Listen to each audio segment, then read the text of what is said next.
Hello, good morning. কেমন আছো তোমরা সবাই? আশা করি খুব ভালো আছো, আর আমিও ভালো আছি। আজকে তোমাদের সাথে শেয়ার করছি সকালের ব্রেকফাস্ট আলু কারি পরোটা। তো চলো রেসিপিটা জেনে নেওয়া যাক। প্রথমেই মা কড়াইয়ে তেল দিয়ে তেল গরম করে শুকনো লঙ্কা, কারিয়া পাতা এগুলোকে ভালো করে ভেজে নিল। ভেজে নেওয়ার পরে আলু সিদ্ধ করে এই সব উপকরণ দিয়ে মাখিয়ে নিল। এরপরে মাখানো আলুটাকে এক সাইডে রেখে ময়দাটাকে ভালো করে মাখিয়ে নিল।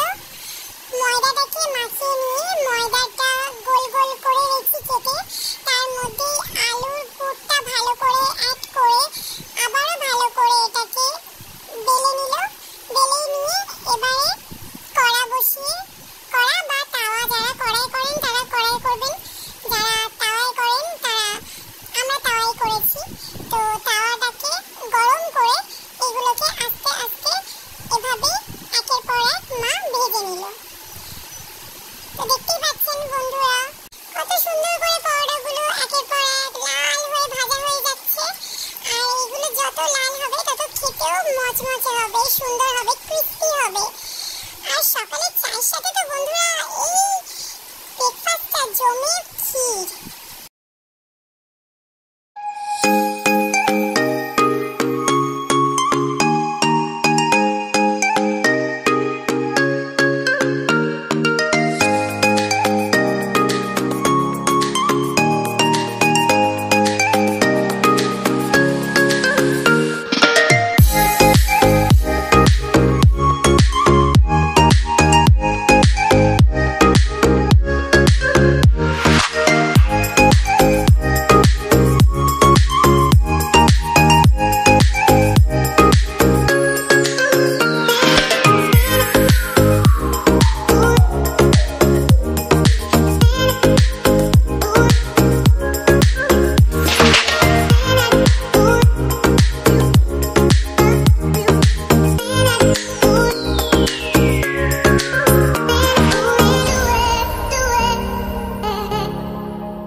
তো এই হলো আমাদের আজকের ব্রেকফাস্ট আলু কারি পরোটা। তোমাদের কেমন লাগলো অবশ্যই কমেন্ট করে জানাবে। ভালো লাগলে চ্যানেলটাকে সাবস্ক্রাইব করতে একদম ভুলো না কিন্তু বন্ধুরা। অসংখ্য ধন্যবাদ ফর ওয়াচিং।